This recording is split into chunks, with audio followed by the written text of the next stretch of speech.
Hi, and welcome to Screens in Focus podcast, where we share and connect as we spotlight our favorite shows and movies. I'm Brooke. I'm Diana. And this is episode 76. Today, we were going to be talking about The Walking Dead Season 10, Episode 9, Squeeze. We will also discuss the movies Parasite, Bad Boys for Life, and JoJo Rabbit. But before we dive in, how are you doing, Diana? I'm doing great, Brooke. Awesome. Yeah. I've missed you. I missed you too. Yeah. We're back from a few weeks break, and I'm just so excited. You know, we always have a great spread here. We enjoy, eating and cheers with our wine and just getting back together and catching up. Yes. And so, and then after we've watched The Walking Dead from being, the mid-season premiere. Exactly. Oh my gosh, we have so much to talk about. I know. I'm so glad that it's back on. I'm just so happy. Yeah. It's like such a part of our life. Yes. That it's just exciting to know that our show is back finally. Yeah. Yay. And then after this will be, I think, the new show. Oh, the spinoff? Yes. Okay. And then after that will be Fear the Walking Dead. Okay. It's like the Dead universe. Here we go. Awesome. So I'm excited. But anyways, how are you doing? I'm doing good. I had a really nice day. Just a regular day with the kids. They're in school. I get to prepare for tonight and just kind of have a little me time. Yeah. With, my little toddler running around being cutie pie and my dogs. I love your earrings. Oh, thank you. They're very cute. Oh, thank you. I like your earrings. Thank you. They're also They were very a gift for Christmas. Oh, yeah. Merry Christmas. Thank you. That's so nice. Merry Christmas. Yeah. Cool. So, I just really loved the title of this episode. Squeeze. Eventually we figured out why it's titled Squeeze. Kind of like the movie Parasite. Like, There's multiple there's a reason. meanings. Yeah, I love it. So I'm just curious to know if you were trapped in a situation, either mentally or physically, how far would you go to get out of that situation? We saw a couple of our friends trapped in this episode. We did. Jerry was stuck in the little tunnel thing that they all were like worming their way through. And the whole group was trapped in the pit with all the horde of walkers. And Negan was trapped with Alpha. Exactly, and the Whisperers. Yeah, so he was... He's playing along pretty well. Yeah, trapped because she kind of cornered him and, he basically had to have sex to get out of Let's talk about sex, baby. Let's talk about you and me. Let's talk about all the good things and the bad things that make me. Let's talk about... Okay. I like it. Yeah, I would say that is a very, very hairy situation. Yeah. Okay. After being in the apocalypse. Although it is Alpha and she is bald, so we're not sure. That's true. She have a mini shaver in her back skin pocket. I don't know. I should keep that shape. Yeah. Yeah. Well, I think I would go as far as I could go if my life were dependent on it, or my family, or like friends, anybody. I would do what I would have to do to sacrifice, and get us all out if we possibly could get out of it. Well, but that's the thing, right? You'd go as far as you could go, but how far is that? Because, we've seen movies where people gnaw off their arms or chop off like things. Rick Grimes, Negan was going to have him cut Carl's arm off. Yeah. And he was going to do it. I know. So he went far. Yes. It's like, oh my gosh, I don't know. And like, you were talking earlier about Jerry being caught. Like, what if he he was caught, but he was able to, pull some of his gear off and that helped. But what if he was really stuck? What would you do? Oh my gosh, I don't know what you would, I don't know. I kept thinking, what if he gets stuck? Are they going to chisel him out of there? What are they going to do? You know? I thought of that too. Yeah. Like, is he going to have to like chip his way out or just, I don't know. That was very, very difficult. Yeah. We were so scared. You know, and I've heard like people that have been overpowered by captors and how far they would go to be released. And, you know, I know sometimes people have played the role, kind of like what Negan is doing, right? Mm-hmm. Playing the role. We don't know his real thoughts, but is he just playing along to survive, you know, and just go along with it? I mean, just like thinking about Sherry when she was with him because she was forced to be, right? So she had to be his wife. She had to, in front of her husband Dwight, be Negan's wife. Eugene. Just to survive. Mm-hmm. Eugene was there too. Yeah, he was going to kill her. Yeah. So she's like, oh no, I'm just going to play along and be your wife. Yeah. And be your sex slave or be whatever it is I need to be to get out of this situation. Oh my God. I can't even imagine being in those situations. So I don't really know what I would do. I would do what I had to do. Yeah. There's no way around it. I don't know if I could chew my hand off though. I don't know if I could do that. Or chop off my hand. See, on the physical part, I think I could, you know, maybe get past the other things, maybe, but I don't know if I could do that. Well, if James Franco can do it, I can do it. Oh gosh. I think. Yeah. I don't know. I don't know either. Freak out. I think I would keep thinking that something's going to happen and I don't need to do that. And so then I'd probably die of starvation or dehydration or whatever, thinking, oh, if I just can last another day, somebody will come. Yeah. Rescue me. And then you would just like... Was it the fog? Or not the fog, the mist? At the end, okay, if you haven't seen this movie, I'm going to give you the ending. But the mist is at the end where I think it's a Stephen King. Oh, okay. thing. But anyways, at the very end, he gives up his life. I don't know if he gives it up for the other people or if he just gives up his life. And then a few minutes later, a group comes by to rescue the rest of them. Oh my gosh. Yeah. See, and I'm afraid that would happen. So yeah. I'd be like, I'm going to wait it out. That would be like the best bet. I know a horrific true story. And it's sad. It's tragic. But, I mean, this mother, she was running from, she was in the Underground Railroad. And she was fleeing with her 3 children. This is a true story. Mm-hmm. And they were onto her trail, and she had to run through snow and a frozen lake. Aww. And everything. Yeah. And they got to the next destination, but they were found. They were outside. Come out! And she thought that she should kill her kids because she would never want to go back to slavery. So she tried to end their life. But she was able to kill one of her kids in the shed or the house that she was in. God. And then they captured her and she injured another kid. But then when they were captured, she was able to kill another kid and herself before they went back into slavery. So one of her kid had to go back into slavery. And like a toddler was one of them. So she did what she thought was best. I feel like that's a really, really, really horrific feeling. But I think when you're, like, she was a mother, like, you know, and she's protecting her cubs, it's just what she felt was necessary to do.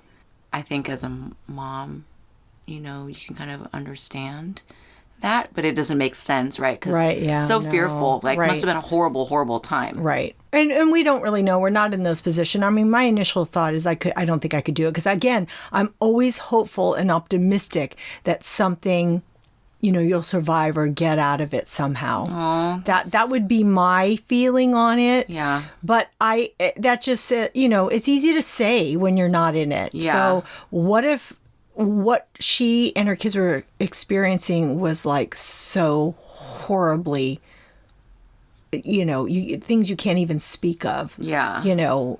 Things maybe happening to her children that was just like, I cannot have my children face this, exactly. But, that's okay. Right? Let's get back to her.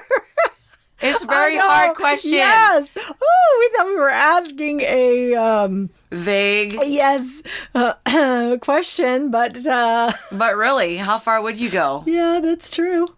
That's so true. So let us, So, if you were trapped, how far would you go to survive? Yeah. So let us know what you think. You can leave us a comment on Twitter at @in_screens or on our Screens and Focus Facebook page. You can follow us on our Instagram, subscribe to our website and YouTube channel.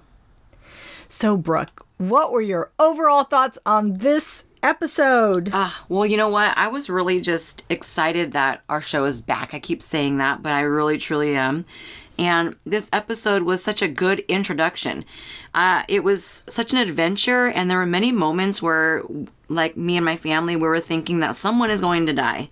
I couldn't believe that the situation that they were all in, and I kept thinking, how are they going to get out of this? Well, the surprises kept on coming, and we were just along for the ride. The directing was spectacular. The writing was creative. I'm so proud to have The Walking Dead back on, and I can't wait to see what happens next. Yeah. What'd you think? I was completely thrilled with this episode. I loved it. I was scared and I was panicked when it came to our group in the cave. It had very intense moments, and I was also very emotional when it came to Carol. I was shocked, surprised, and so amused when it came to Alpha and Negan. And I just cannot wait to talk about it all. Exactly. Yeah. So with Alpha and the Whisperers, Alpha, Beta, and Gamma, they were onto a spy in the group. Alpha had, presented this to them, and, now they're going to have to think about what to do with that and how they're going to find the spy. And, they've crossed the border. Our group has crossed the borders. And how did they know exactly where the herd was? So Daryl and the group, they found the herd. They were trapped. Many moments down there, we thought Jerry was going to go. Kelly was going to go. Because Kelly had a bad ankle. I can't remember exactly how she hurt. Right. Oh, she was out. In the last season, she had hurt her ankle. I kind of remember now. But then Jerry, being as big of a man as he is, and just, he's not as agile, we didn't think. But he cleared it, and he got up there, which was good. And then, of course, Magna, she encountered some of the whispers that got through. Right. So that was pretty scary. And it was so dark, it was really hard to see what was going on in there. But Alpha mentioned that there was a spy, and they need to stay close to find out who it is. So then Gamma, she kind of sat back quietly. Yeah. And I'm like, that's a little obvious. It was. I thought the same thing. I'm like, you're not picking up on the look she's giving? She has that guilty look like, it's me. Don't look at me. Don't look at me. Exactly. But she does what Alpha, told her to do. And I just find it really hard to believe that she doesn't suspect her. But we see later, Negan throws Gamma under the bus. And then Beta wants to kill Gamma if they find out that she is, in fact, the spy. But Alpha wanted to handle that herself. Yeah, I'm wondering now what is going to happen to Gamma. I think she will definitely be killed if she returns, unless they decide to use her. Pretend like they don't know it's her, and use her for more information, or maybe give her false information to give to the group. I don't know. I know. But this is when it's good, when you're just like wondering what's going to happen. Exactly. Week by week. Yeah. Oh my gosh. So I felt so bad for Carol. Really, really bad. I completely understood her grief. She says she can't stop thinking about it, referring to Alpha killing her son so maliciously. As tears stream down her face, she says, I don't want to kill her, but hurt her. I want Alpha to beg for forgiveness, and then I want to kill her. Mm-hmm. And I get the grief that Carol is reacting to. I understand that she can't let it go, but it is causing her to, I'm thinking, become unhinged, but she really isn't unhinged already. Mm-hmm. And Daryl is trying to help her. I mean, he's trying to reach out to her in every way he can. But unfortunately, Carol's decisions have put the group in harm's way. But I do want to say that no one had to follow her. I know she did not intend for people to follow her. And they followed her of their own accord. And I'm like, come on, why didn't anyone say this is not a good idea? Or you two go after her and the rest of us will stay here? Or, hey, everybody get out of the cave and I will go get Carol. That was my thought. Yeah, then it wouldn't have been the episode that we just saw. I know. Something else. Yeah. The millions of ways that they could have gone about this. I know. Honestly, I'm really pissed off at Carol for sabotaging that cave. And Connie and Magna are now stuck in there, and we don't know if they're dead or alive. Yeah. Hoping that they're still alive. Me too, yeah. I don't think they have any supplies. And now Daryl is out risking his life to find another entryway to save them. Mm-hmm. And maybe this is what it will take for Carol to understand that she needs to stop. And maybe she really needs to face her demons and get well. Yeah. Otherwise, she may be going down, as this ticking time bomb, and she could lose trust and relationships with everyone. Yeah, I know. This was really, really bad. I'm so upset with her. It'll be interesting to see where her head is at after this and how this will affect her and Daryl's relationship. I mean, I know she didn't want any of her people hurt. She's just blinded by revenge. Yeah. She's so blinded. She is. And I'm just reminded that she's been here before. She's gone up and down before. Mm-hmm. When her, Sophia is killed and turns into a zombie, and then with the two girls. The two girls, yeah. She just goes up and down and up and down. It's just a roller coaster. It's like she can't get close to anyone. I know. That's what I was thinking. She's probably thinking, I can't get close to anyone because I'm just go out of my mind. Mm-hmm. Well, especially when it has to do with kids. It's the kids that she is cared for. She keeps, letting herself go there with kids. And it's just, and then something bad happens. Oh my gosh. I don't know how she's going to get over this at all. I think this one's especially bad because, well, they're all bad. They're all bad. But what I wanted to say was that somebody maliciously killed Henry, right? It wasn't that a zombie got him or that, something happened or it was an accident or whatever. I mean, somebody planned to do it and did it. Just to, show you who was in charge. Yeah. And I think that's why it's eating her so bad. Yeah. Yeah. I know. That scream she gave when she first saw Alpha at the beginning of the episode. Mm-hmm. She gave that scream and I thought to myself, oh my God, you're giving Alpha the satisfaction of knowing she got you. But she just couldn't help it. She just had all that rage and she just had to let it out. Oh, she knows. She pulled a weapon out on her. Yeah. Up at the spikes that day. But, thankfully she does have Daryl in her life. And I see him really trying to help his friend Carol and her dealing with her pain. I love their friendship and the compassion. I see him becoming a great leader. Mm-hmm. And he has really grown this season, in season 10. Yeah. Each time he talks to Carol about her depression, I think of Beth and his friendship that he had with her. Mm-hmm. And he doesn't want Carol to leave, kill herself, or get killed. And you know what? He's a hero in their friendship. He's just a hero friend, right? He's really become a great, great friend. And I think about how maybe he's done all he could for her, but then he keeps trying. And it might be a burden for him that, he might be getting tired of babysitting her. I don't know. It seems like a lot of work to keep his eye on her. But she's really lucky to have someone on her side the way that he does love her. I completely agree. He has been her rock. But that is what friends do, right? They are there for you through thick and thin. And I do feel bad. And, how hard he's trying. I mean, he's trying really hard. And he just can't get through. And, after the collapse of the mine shaft, he pointed his finger at her. And I could feel the power of it. Man, he just wanted to tell her it's because of you. They are trapped or dead, but he held his tongue, and I'm really glad he did. And again, it shows what a good guy and friend he is. Yeah. He really, truly is.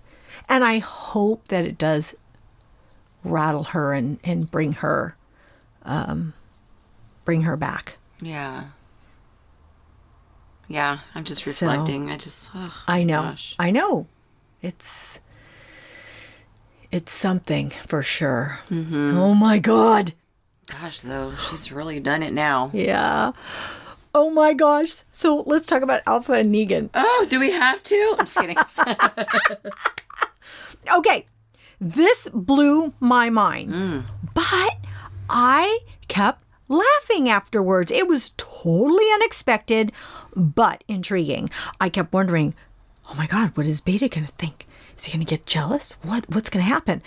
And I had a feeling Alpha had a thing for Negan. It's kind of hard to escape his charm, Yeah. And it makes me smile just thinking about it. I know a lot of people are like grossed out and it's like, ooh, whatever, but I am serious. I was like, I was just shaking my head with a big smile, like, oh my God, you guys did it. It's so amazing that they pulled this off.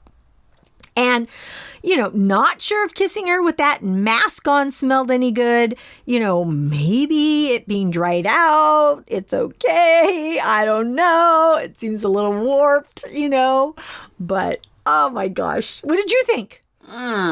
So disgusting. I was so grossed out. I can't even express how gross it just appeared. But I'm with you where it was like genius writing and directing and like the way that the camera like had zoomed out on their dirty bodies all in the nude and like, hey, Alpha, she's got a hot body. She's like got some junk in that trunk with that nasty ass mask on her face. I know. And socks. And socks, yeah. They were making fun of that on The Talking Dead. They're like, socks? Why do they have their socks on? I'm like, okay, there's sticks out there. Okay, Yeah. It's practical that they had their socks on. Okay, it is practical. And at some point, you do leave your socks on, okay? So it's like kind of normal, right? I was just really disturbed. Oh, that's so and like funny. the filth, what they were about to do just totally grossed me out. And I do believe that it was very necessary and creative that they did implement this into the episode because we were talking, earlier on, you and I, and it's been a while since we've seen people have sex. Yeah. And I would say that this is like the cherry on top or the nail, the last nail in the coffin type thing. Like this, like I don't think they can top this. Well, they didn't even show it. That's the thing. They didn't even show it. To. I know. Disgusting. You just see two, naked bodies pressed against each other, all filthy, with a crazy mask on with nasty old hair on it. And like all kissing her with like, he was like, and just the way he was talking to her about the mask, he's like, are you going to leave it on? And then he was like, wait, hold on. Don't answer that or something. Yeah. I was just like, so you're right. Oh yeah, she says you don't want to kiss or something in my natural skin or whatever she says, even though it's not her natural skin. Yes. It's the body of somebody else's dead body. So crazy. I know, it just makes me, I don't know. I just found it highly amusing. But, like we said earlier when we were talking, it's been a while since Negan has had intimacy with, all his wives are gone. So he was like so excited. I know. He was like, yeah. Well, he was shocked for sure. I mean, I don't know if he was into it or not, but either way, he had to do it. I mean, because if he didn't, she probably would have killed him. And if not, he has to, if he was, acting to get out of the situation, he has to get her to believe in him and trust him. And in the comics, Negan slashes her neck and decapitates her. So it was interesting that he says, hey, are you going to chop off my head after this? Oh, okay. So that was, very interesting. Awesome. Okay, Brooke, what other things did you notice in this episode? Oh, well, I don't recall, or it's been a while since, the last, or since the season, mid-season finale. So Aaron, with his new, spiky hand, arm. Yeah. We got to see him use it, and it was quite effective. Yeah. I like that. I'm like, that's a really good tool. Just crushing heads with it. Awesome. Well, it kind of reminds you of back in Game of Thrones time, with that. Yeah. But I was also really scared for Kelly when she was the first one out of the cave after the oh yes, when she goes, what'd she call them? The not weirdos. What'd she call them? She didn't call them whispers? No, she called them a name. The freaks. Freaks. Yeah, she's all the freaks. The freaks are back, or the freaks are out. Oh. Whatever it was, but she was actually really good. She was I was like, dang, she's a good skills. fighter, huh? Uh-huh. Yeah. So I was really that was really cool to see her fighting with Aaron by her side eventually when he comes through, and I liked that scene. That was good.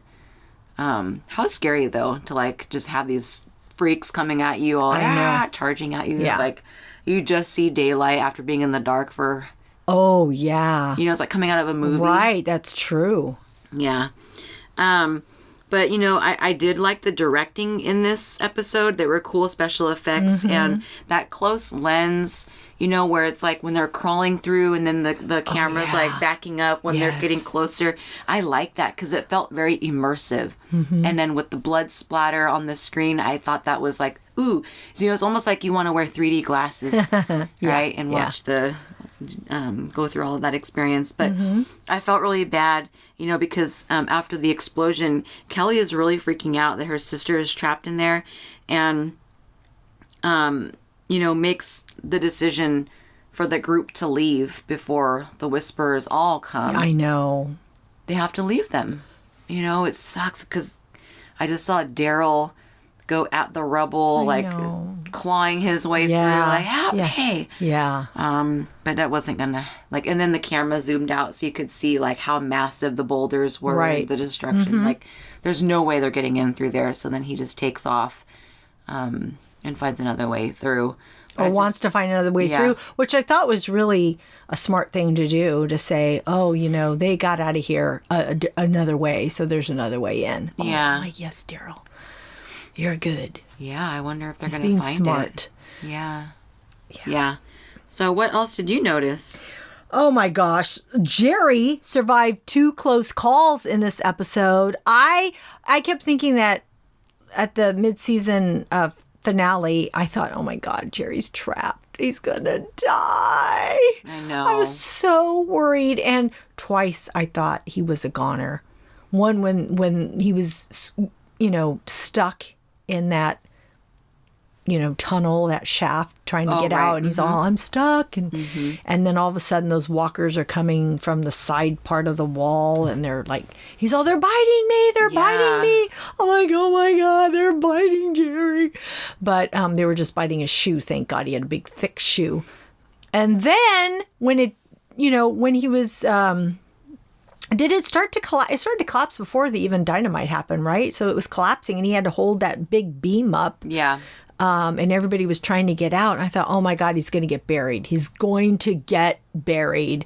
He's screaming, holding on to that beam. Wasn't it because Carol dropped her dynamite? I can't remember what happened first. Was that the first? Did it go off first and then that happened? And then afterwards happened she dropped again? hers, and then that's why the beam was coming down. So he's holding it, and then they come back. and they had to get out as soon as possible. And that's why Carol, she was all disoriented and stuff when she did get through. I think something had fallen on her head because I don't know, but yeah, she had dropped her dynamite because she had almost fallen into the horde. Yeah. Anyways, yeah, that was intense. I was really glad that Jerry survived. Me too. Because I did think he was a goner. I was like, oh my gosh.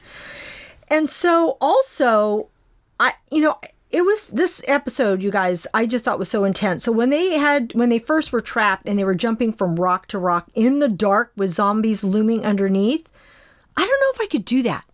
Think about that. You have to like jump and there's, it's way down there. Yeah. And you're going to fall all that way. Yeah. And all these hands are everywhere. Yeah, or trying to eat you.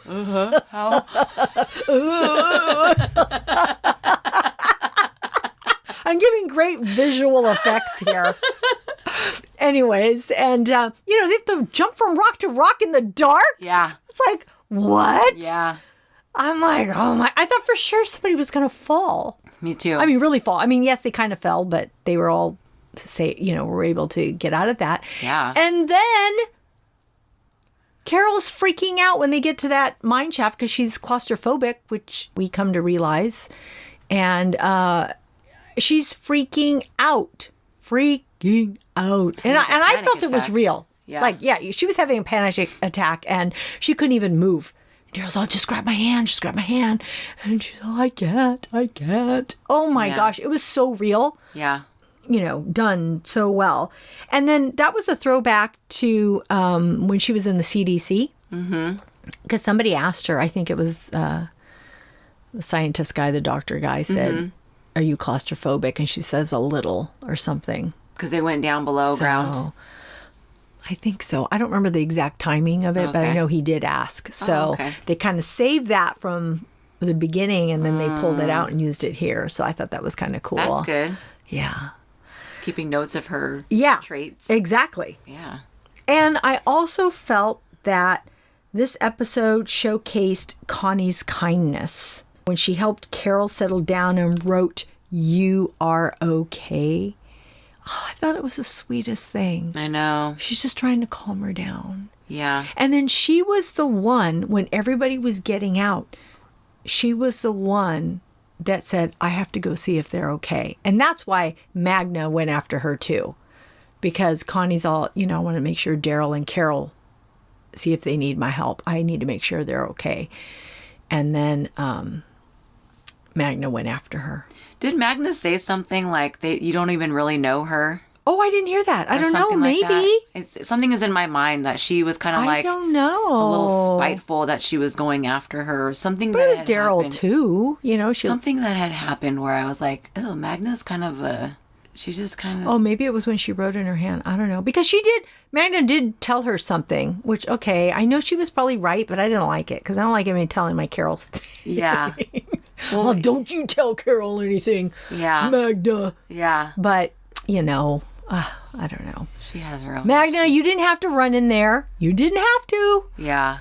I don't know. But anyways, I just thought Connie, it just really showed her kindness. Yeah. And for her going back, it just shows she's a really good person. Yeah. I really like her. And then what's going to happen to them? Are they going to survive, which we kind of talked about? I think they're going to. Yeah. But I don't know. I think they will. She was kind of fishing her way around looking for the airflow, Magna was. Uh-huh. So maybe she'll be able to find another way. That's true. Yeah. Yeah, I remember that. So, So anyways, Brooke. Yeah. Why do you love this show? Well, I think I love this show because it's my show, but this episode was filmed in the dark, and I just really thought that it was filmed really well for being just in the dark. Yeah. There were so many surprises and there were jump scares. It was adventurous. Sure. Yeah. Yeah. And immersive. I could feel the realism, the excitement. I was mad. I was sad. And shows that bring emotion out in me excites me. Yes. And I feel a connection with the cinematic experience. Yeah. Why do you love the show? This show has me on the edge of my seat. This cave was a new location. So that was fun. Yeah. And we talked about when Jerry was stuck in the cave and those walkers chomping at his feet. I mean, I was really panicked. Me too. Really panicked. I probably screamed. I'm positive I did out loud. And then when Carol was talking about her grief and she was crying, I did cry along with her. Aw. She just brings this emotion in me. I just feel her, and she's so good at doing that. And I love that I was completely surprised about Negan and Alpha and their hookup. And here we are, season 10. Yeah. And this show still has so much to offer. I want to say thank you to the writers, the directors, the actors, and the crew. You did good. Amazing. Yes. So, Brooke. Yeah. Who does your award go to? What was your favorite quote, character, or moment in this episode? Oh, okay. Well, there were so many good people and experiences in this episode, and there were some good quotes, but my award is going to go to a person, and that person is Negan. Woo! I know. Yeah. You know, for working his way in the Whisperers group, he's gaining respect. He's also bringing wit and insight to Alpha in order to gain her trust. I mean, he even walked in on her while she's in the bathroom. I know. And then she pushed him in the big pile of poop right after. And then they go and have sex right after that. Yeah. So, like, hey, he's really... He deserves an award for that, okay? But I'm just really interested to see where his motives will end up going. And I wonder if he is doing this, you know, to use against them in the end.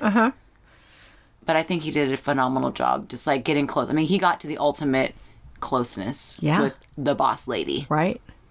And that was good. Yeah. So I thought so too. Yeah. Who does your award go to? What is your favorite character, quote, or moment? I struggled with this one because I thought both Carol and Negan deserve this award. So I'm, so glad that you gave yours to Negan. Oh, cool. Both of them were riveting. And, Negan always surprises me and makes me laugh. But I can't help but give this to Carol. While Negan makes me, amuses me so much, Carol makes me cry. And in previous seasons, I've been mad at Carol and haven't agreed with her and her decisions. But she has had to endure so much grief, losing her children and those in her care. And it must be such a horrific thing to experience. And for her to share that with us on screen is deeply moving. I am still waiting for Melissa McBride to win an Emmy. The director of this episode, Michael Satrazemis, he was on The Talking Dead, and he talked about what a great actress Melissa has been and how much she has given in all her performances over the years. And so I am so thrilled we get to experience all of this on The Walking Dead. I know. She's definitely a winner for sure. She's been able to carry this show. I mean, so much of it. Yeah. Yeah. Oh man, I love it. Good love job. The show. Woo. Yeah. Can't wait for next week. I know. So Brooke, other than The Walking Dead, what else are you currently watching? Well, currently it's February. So it's Black History Month, right? And my favorite network, PBS, has a load of shows and documentaries and stories to share. Some are very, very heartbreaking. But I appreciate those stories. I feel like that's a part of history. Right. Heartbreak and happiness too, but there is a lot of sadness in history. It's so, and so I see a lot of that in history in general, or just, life. There's a lot of that. But with the PBS documentaries, it's so interesting to know things that I just never learned about in school. Right. I never learned on my own. And so thank goodness there is PBS. Right. So that they can open up, my mind and my eyes and help share that with others. Yeah. So if you're not watching PBS right now, I mean, there's just so much to see Last night there was documentary on Miles Davis. Oh, he was a jazz musician. Yes. Amazing musician. I mean, he went through so many different generations that his music was able to adapt through the time. Even though he had his personal life struggles, when he would come back into music and share that music with the world, it was what's the word? Inspirational. Mm-hmm. And he brought something new. And when he would play, it was just, I want to own his music now. Listening to him. I know. As soon as you said Miles Davis, because I know who he is, and I had contemplated buying because I have, my record player, and so I'm into buying vinyls, and I thought about buying one of his. I would. Yeah. It's beautiful. It's just amazing. I mean, like, I don't even know how people have that much air in their bodies to like continue to just blow for oh my goodness minutes at a time or however long he goes for. It's just crazy. And he was definitely a ladies' man, that was for sure. Oh, okay. Yeah, he loved the ladies. But he had stability.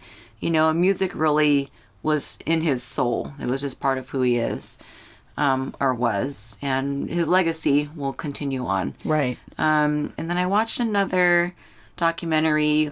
If you haven't heard of this show on PBS, it's called Independent Lens. Okay. And it's just documentary. Like, I feel like they're just, anyone can produce their own documentary, but the stories that come out of Independent Lens, like I've seen, documentaries on homeless, just any kind of crisis that goes on in our society.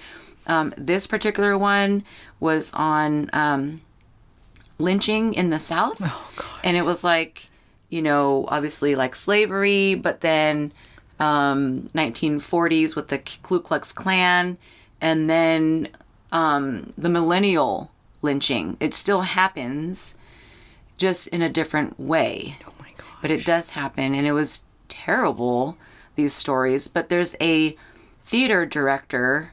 So if you're interested in watching that particular episode, the show is Independent Lens, and the documentary was on a young man. He was 17 years old. His name was Lennon Lacey. So if you look up his name and then search Independent Lens, you'll find that episode on PBS. It was so good because there's this theater director.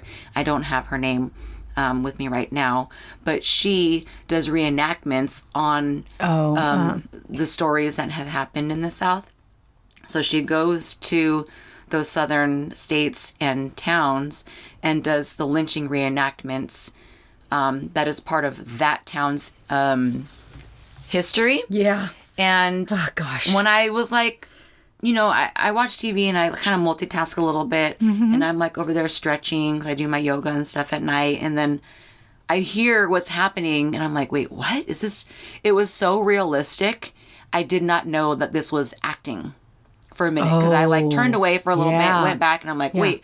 So they did an amazing job. Mm-hmm. And she was saying that it's really hard to find white people to be the Ku Klux Klan actors, because it's such a like really touchy subject. Right, and exactly, it's like extremely hateful acting. Yeah. It's really hard to find people in those towns to do those parts. Right. So they have to outsource their actors. Right. Yeah. That got me in my heart, and just as a mom and just a human. Right. It was just like really, really incredible story. So I recommend it just because I'm surprised by what. Right. And it's not that like I'm completely angry, or it's like a different emotion. Like, it's history. So I can appreciate it. Even though it was a hate crime and the thing that had happened in the 40s, it just makes me want to know how they can rationalize that is something that they should have done to humans. I know. Yeah. Because there's like, there's evidence. There's photographic evidence of the stuff that they did as if it's a prize. And I don't get that. So it makes me want to learn about why I get they that. felt like I get that was acceptable behavior. Right. So not only is it sad, it just makes me curious to know the other side of the fence. Yeah. You know, but so that's happening on PBS. And then I watched JoJo Rabbit last week. My kids were on winter break. So one morning I just rented the movie with the kids. Didn't know exactly what it was about, but I just knew a year ago I wanted to see it. And I finally got to see it last week. And I watched it 3 times. I watched it with the kids. Oh my gosh. I watched it with Gabe, and then I watched it again with Gabriel. Wow. Yeah, it was so cute. It was so good. So it's about a little boy who is growing up in Nazi wartime, and his imaginary friend is Adolf Hitler. So when I share that with people, because that's all I really give to people when they ask me about it, their reaction is like, you know, when I say that he is... I know, it does. It sounds very shocking. Like, that does not sound like a cute movie, okay? Yeah, but it really, really... Like, the first trailer that I had seen a year ago, I'm like, oh, I want to see that. It just looked, like, magical or something. Like, very intriguing. And then his mom is played by Scarlett Johansson, one of my favorite actresses. And she an Oscar-nominated performance. Yes. She did an amazing job. I mean, she, like in A Marriage Story, like, I would want her to be my mom, or like, I want to be a mom like her. Like, she did such a wonderful job. Her character was amazing, and the relationship that they had, and her son, Johan, he found out something about his mom. So there's a secret that she had withheld from him, and he finds out, and then he never lets her know that he found out about that secret. It's really interesting what the secret is and how they're able to, like, dodge each other. Oh, okay. Well, what did the rest of your family think about it? The kids loved it. They loved it. It was comical. Okay. There's Sam Rockwell, Rebel Wilson. Anything with Rebel Wilson, like, it's gonna be silly. Right. So she was so cute. I loved her in that movie. And Gabe really liked the movie too. He questioned her as a mom, but I understood why she didn't. You know, like, there's people out there who are activists, that they fight for rights, right? Like, somebody has to make change. Right. And she was one of those people. Gabriel, at first, he was like, how, like, friends with Hitler, like, that doesn't, but then I was like, well, think about a little kid, and if that's your positive role model, because that's the way that the world was, or their country, then it makes sense, right? Like, we have actual heroes that we can look up to, like Avengers, for example. Like, our kids can, like, I want to be Captain America. Well, these kids wanted to be Hitler's army, right? That's just how they grew up. So it makes perfect sense to me. And I recommend it highly. Oh, I'm going to have to watch that. What else have you been watching? I have been watching so much that I can't even list everything here or tell you everything. I just decided to put a few highlights. So on TV, I'm watching Survivor 40, Winners at War. Okay, so this has actually been the a really exciting one in a long time, because it has taken only the winners of previous Survivor and put them on an island. So you know all these people if you've watched Survivor all this time. So you have your favorites, and you don't want certain ones voted off, and you see how good people play. It's just been really fun. It's in the 3rd week. So it's been really good. So anybody who loves Survivor is probably watching this and is having the time of their life, because it's really fun. Cool. And I'm also watching Outsiders on HBO, Stephen King novel. It begins as an investigation of a murdered boy and soon turns to be supernatural. And Ben Mendelsohn plays the seasoned cop. And Cynthia Erivo, who is nominated for Harriet, plays an unorthodox investigator who uncovers a sinister entity. It's funny because I didn't realize it was her until I saw her name at the end of the show, and I popped up on my seat. I'm like, oh, that's Cynthia? Oh my gosh, I didn't know that she was on here, because I knew she had been nominated for Harriet, and I'd been already watching, outside, because it's a weekly show on HBO. And so I'm like, oh my God, that's her. And I love her role in this. She's so good. Cool. So it's, it's a very Stephen King type episode. So I'm really enjoying it right now. Check it out. Mm-hmm. And then Sinners is season 3. It's on the USA Network. But I also think that the past seasons are on Netflix. But this is Bill Pullman, plays Detective Harry Ambrose. And I will say he's in every season. Yeah. But the crimes change every season for those who aren't watching it. So this is the 3rd season, and so he's on to a new crime. I love him. I really love him as an actor. He does a good job. Yeah. And so he investigates the crime, and Matt Bomer centers around this particular crime. Okay. So that's been really good. It just started a few weeks ago. Okay. And then for movies, I am so excited to say that I saw Parasite, and I saw it not before our Oscar podcast, but I did see it before the actual Oscars show, and I was so happy I saw it, because if I hadn't, I probably would have been bummed watching the Oscars. I'm like, why is it winning everything? And I haven't even seen it. So I did watch it, and I really, really enjoyed it a lot. It was so good. It was so creative. Mm-hmm. And I love the director, how all his acceptance speeches in the Oscars were just so, he just really paid tribute to Martin Scorsese and Quentin Tarantino and drinking all night till the morning. I know. He's funny. He's so funny. And I was really thinking 1917 was going to win. And I still love that movie and still think people should watch it. But I can see why Parasite won. Yeah, there were so many different entities within it. And we ended up watching 1917. I don't know if I shared that with you. You did share it with me. Okay. Yes. Well, we haven't talked about it too much. Yeah. But yeah. So, anyways, just everybody go watch all the Oscar-nominated movies, because we happen to love them all. Yeah, they're really good this year. So take your time watching them, because then you might run out of things to watch. I know. And then I also went to the movie theaters and I saw Bad Boys for Life, Will Smith and Martin Lawrence. And I always gravitate to Will Smith movies. But I have to say, I thought Martin Lawrence was very funny. And it was a very entertaining movie. It was a good storyline. Lawrence's character, who plays Marcus, wants to retire and does so since he is a grandpa now and wants to enjoy life. But Smith's character, Mike, isn't ready to retire. And without giving too much away, Marcus reluctantly decides to return and team up with Mike to get the bad guys. Oh, okay. So it's I really enjoy this movie, and watch it if you can. Cool. It's fun.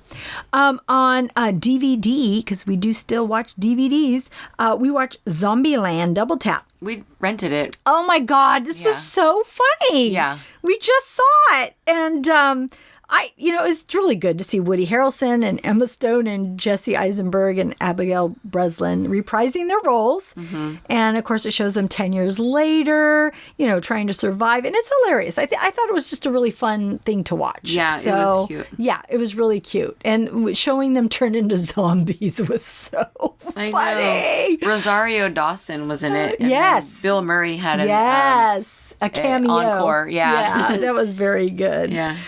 So, watch it if you can and you like funny zombie movies. Mm-hmm. I also saw Hustlers with Jennifer Lopez as Ramona and Constance Wu as Destiny. And, of course, Cardi B and Lizzo was in this. Have you seen this movie yet? Not yet. Oh, my God. Jennifer Lopez. Okay, they say she was snubbed and she should have gotten an Oscar nomination. And she was really good. Really good portrayal. But, man, her body and on that pole, holy crap, she's like she's up there. Everybody I know, it's like, oh my God, we all want to be her. Well, we saw her on the pole at the Super Bowl. Yes, show. I saw it. Yes. Yeah. Oh my God. Yeah, there too. She was just, also Shakira. She was, they were both just so great. Yeah. And, But Hustlers got good reviews, so it's a good movie. Okay. And I also saw, and I had to bring this up, and maybe a lot of people haven't seen this, but it's called Black and Blue. And this stars Naomi Harris. She's an African-American female rookie cop who inadvertently captures the murder of a drug dealer by law enforcement on her body cam. Oh. So she has to run and survive on the streets after being shot, because the cops shoot her because she just saw them kill this, drug dealer. And I'm quoting this from Variety because I liked what it explained it kind of in a nutshell. It says, Alicia is forced to run a gauntlet of corrupt cops, criminals out for vengeance, and citizens who are sick and tired of police harassment. Oh, great. So can you imagine this woman trying to survive all of that on the streets and like nobody wants to help her? I love this actress. She was just so good in it. And I just thought it was a good movie. Where do we watch it? So Netflix. Okay. Or I rented the movie. Okay, so it's for rent. Yeah. Okay. I had seen the trailers of this at the movie theaters, and I knew I had it in the back of my head. I'm like, I want to watch this. Oh, okay, cool. So, I'll rent it. But I thought it was really good. Cool. So I've been seeing some really good movies and some really good shows, and so everybody just get out there and relax and get your popcorn or whatever you want to do and go watch some. Well, thank you for your recommendations. They all sound so great. Thank you for yours, too. Thank you. And that's our show. Thanks for tuning in. We are grateful that you tuned in, and we hope something we said today resonated with you and gave you a chuckle, some happiness, some positivity, or inspiration. Please subscribe to our podcast and tell a friend. We would really, really, really love more members of our TV club. Yeah. Please rate and review the podcast on iTunes and Stitcher. We could use your feedback. Yes, we really need you to do that. That would be really great. We'll be uploading new episodes Tuesday, March 17th. The next show will be on The Walking Dead Season 10, Episode 10 and 11. You can find our website listed in our show notes, and we will see you next time. Bye. Bye.